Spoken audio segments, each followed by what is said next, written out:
Hello everyone, my name is Vincent Camerata, and this week I want to talk to you about Adrian John's monograph, Piracy, the Intellectual Property Wars from Gates to Gutenberg. Piracy in this work deals with the theft, misappropriation, or duplication of another's work without permissions or consent. And this work deals heavily with the idea of intellectual property. As a concept, intellectual property means that an individual has the ownership of the ideas and creative designs that they develop. And therefore, piracy is the misappropriation of these intellectual creations. This monograph is a history of piracy from 1600 to the present, and at the time of publication, the present was 2009. Although this text is very focused on the history of piracy, there are some key themes espoused. For instance, piracy forces society to contemplate how technologies are created, distributed, and used. And this brings up ideas of commerce, how technologies are regulated, and ideas of creativity, how subject fields, domains, or sciences expand. Additionally, Johns posits that the history of piracy is the history of modernity. And we see this best in the way that reactions to piracy in the past have cultivated in the creation of the massive anti-piracy industry that is alive today in our modern age. In his very last chapter, Johns makes the speculative assumption that intellectual property may cease to exist as we know it. For a little bit of background about intellectual property, this concept did not exist until the mid-19th century. And what that means is there was no held idea that you owned the published works or mechanical inventions that you created. And you were unlikely to receive credits at different eras of this time. And piracy comes about because of the creation of Gutenberg's printing press in the 1400s. This allowed individuals to record and copy information. It also allowed for the unauthorized publishing of this information and the translation of this information without permissions. So in order to connect to some of these themes, we're going to review some historic samples of piracy in history. And we'll start with Nehemiah Grew, a scientist in the early 1700s who was the foremost authority on what we call today Epsom salts. And even though he was conducting research at this time, he fell afoul of entrepreneurial rivals known as the Malt brothers. They wanted to remove him from the scene and capitalize on his research in order to make a fortune selling Epsom salts. And in order to do that, they tried to discredit him. The Malts purposely mistranslated some of the works of Nehemiah Grew to make it seem as though he was misappropriating the works of scientists that came before him.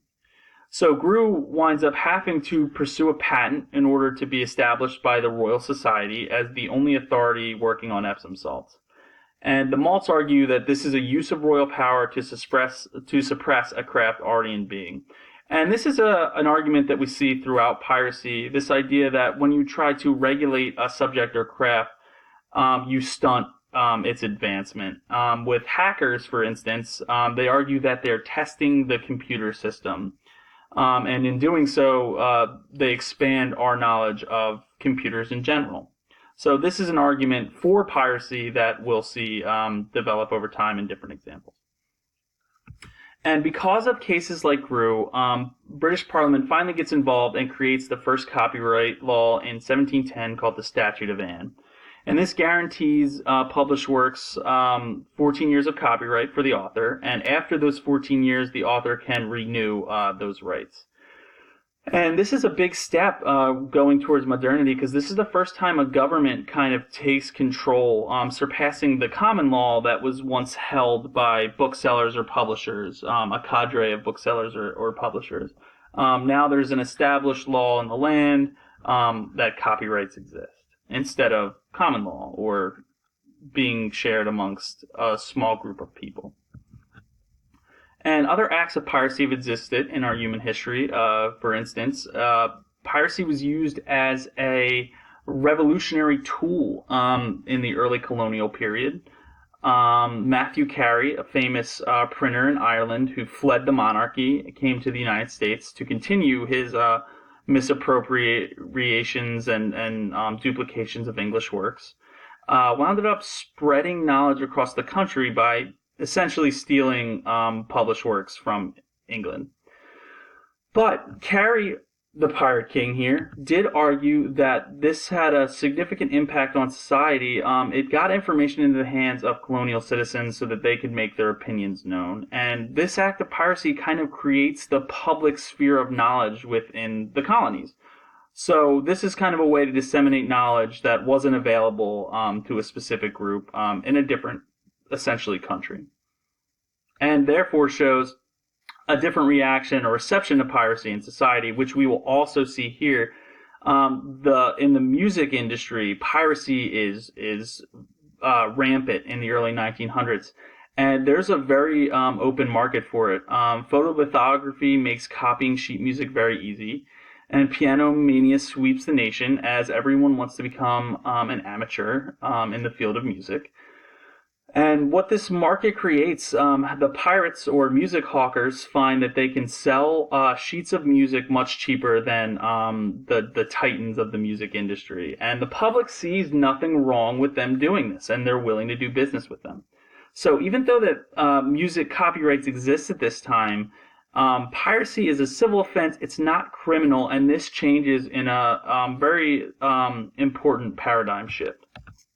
As individuals in the music industry start airing their grievances, individuals like David Day and William Arthur Preston begin breaking up rackets of music hawkers by themselves and with their own task forces. This kind of, as their gripes get more footing with governmental bodies, they finally decide to do something about it.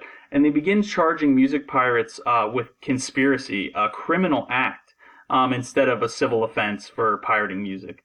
And we see this first happen with Pirate King James Frederick Willits, who winds up serving 9 months in prison for his acts of copying music. And of course, with any new technology, there have been attempts of piracy that have come along with it. With radio broadcasting without a license, called pirate radio, video cassettes allowed piracy within the home for the first time. Phreaking was interfering with the telecommunications service to place free calls anywhere, even in different countries. And of course, hacking, pirating software is often upheld by hackers as testing computers as a system. And the same was true for phreaking for the telecommunications service. And if we go past that, we'll look at the very last chapter here. Here's some quotes by Matthew and Pettit, two individuals who review John's work. They kind of illustrate how the anti-piracy industry is now massive. Pettit mentions Apple has a whole task force dedicated to anti-piracy.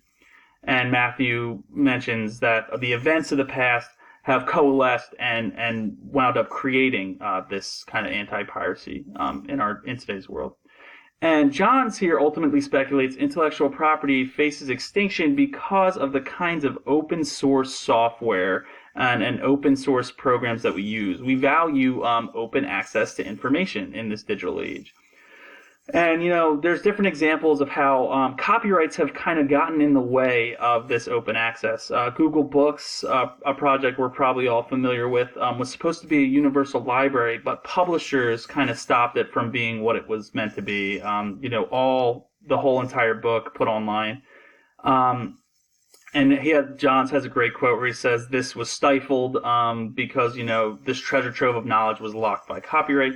And with pharmaceuticals, we see the same thing where we can't necessarily get patents to countries in need because of copyright. So in a way, almost stalling the advancement of society. And with that same, idea of open source, we have some reviews here. Haynes, he praises this work. Matthew points out something I agree with, that the scope, the history here is very difficult to get this whole book to flow. But it's never boring. I agree with that. And it's a great work, Bottomley says, for the study of piracy in general. And I agree with all those sentiments there. And here I just have the talking points that I will also post in the discussion board, so don't worry about missing them here. and also my references. So I can't wait to talk to you guys about piracy in the discussion board, and I look forward to hearing what you guys have to say. So thank you.